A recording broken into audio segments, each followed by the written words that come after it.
Hi friends, welcome back to Don't Learn English Live It. I am Vijay Kumar. Today we will explore some key literary concepts, both figures of speech like simile, metaphor, irony, and literary theories like intentional fallacy, foregrounding, etc. through Blake's poem, The Tiger. Before we start, let us try to understand the difference between literal language and figurative language.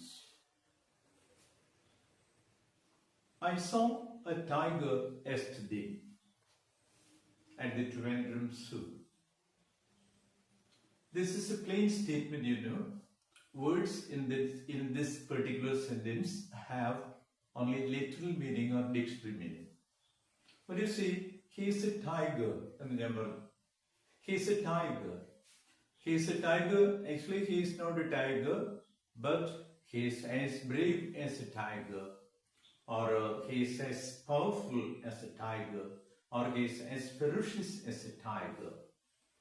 So, it's figurative meaning. So, language has literal use and figurative use. So let's see what figures of speech are. Figures of speech are actually tools of expression in the language of literature. They are used to create effect, beauty, and emotional power. You know, metaphor, simile, irony, alliteration, etc. are figures of speech. These are all called literary devices, you know. Literary devices are of two types: tropes and schemes. We will discuss it later. Then let's take literary theories. What do you mean by literary theory? These are ways of interpreting and understanding literature. These literary theories actually help us analyze themes and then structure, meaning, and ideology. You see, formalism, structuralism, post-colonialism, feminism, rapid response, then neo-criticism, etc. belong to this group. Are all literary theories. They are critical and philosophical. Critical and philosophical. So, I've written 9 literary concepts on the board: metaphor, irony, tension, paradox, ambiguity, intentional fallacy, literariness, defamiliarization, and foregrounding. Let's explore the tiger through all these 9 literary concepts. Some are figures of speech and others are literary theories. Let's take them one by one. Let's begin with metaphor, the first one. What's metaphor? A metaphor is a direct comparison between two dissimilar things. Direct comparison means without using like or as. You must have heard this famous line written by Robert Burns. My love is like a red rose. Like, L-I-K-E, like is there. So it's not a metaphor, it's a simile. But if he had written, my love is a red rose, it's direct comparison, and it would have been a metaphor. If he had written it like this, without like, it would have been a metaphor. In the poem, The Tiger, the line, tiger, tiger, burning bright, is a very good example of metaphor, because here the tiger is compared to fire. Let's go to the next one, irony. What is irony? When does it occur? Irony actually occurs when events or words are the opposite of what is expected, creating a sense of surprise and humor. It will sometimes make us smile. Listen to this example.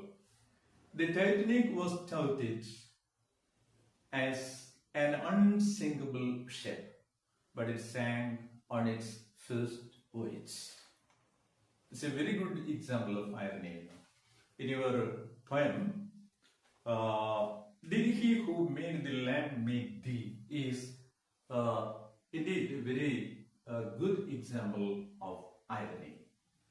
You see, the creator of the lamb happens to be the creator of the tiger. There is irony. The third one is tension. What is tension? Tension is, not a device. It's not a poetic device. It's an effect. It's an effect. Tension is indeed a sense of conflict between emotions or elements of the poem. That means in the poem Tyger, what immortal hand or eye could frame the fearful symmetry? There is tension between admiration and fear. The speaker is an admirer of the tiger. At the same time, it frightens him. It terrifies him. The next one is paradox. What's a paradox? Paradox is a statement or situation that seems self-contradictory but may contain a deeper layer of truth. In Shakespeare's Hamlet, Prince Hamlet says, I must be cruel to be kind. You see, it's a beautiful paradox. In the poem, you see, fearful symmetry. This phrase, it contains paradox. You see, beautifully designed. The tiger is beautifully designed but terrifying. That's why it's a paradox. The next one is ambiguity. What is ambiguity? When a word or idea can have multiple meanings. A word or idea can have multiple meanings or unclear reference. See this statement, the chicken is ready to eat. It can be interpreted in two ways. One, the chicken is going to eat something. The other, the chicken is going to be eaten.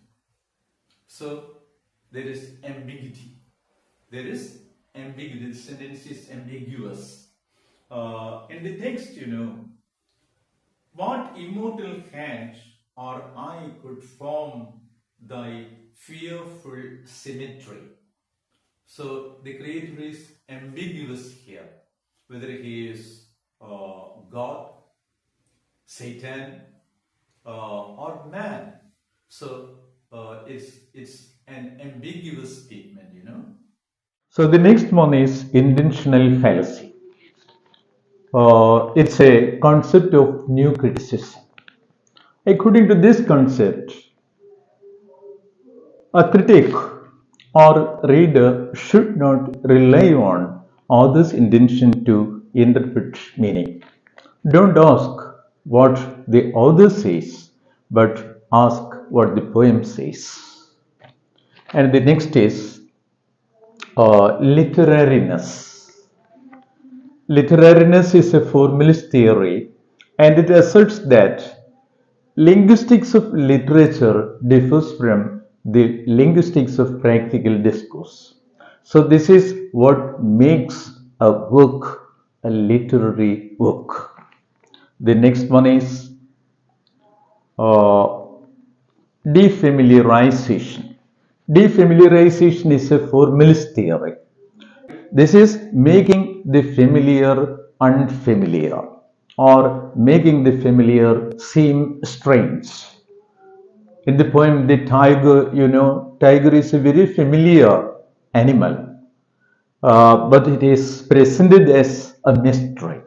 So this is what we call defamiliarization. And the last one is foregrounding. It asserts that certain linguistic elements are to be highlighted to make them stand out. So uh, I think you found it useful. Don't forget to like, subscribe, share, and comment.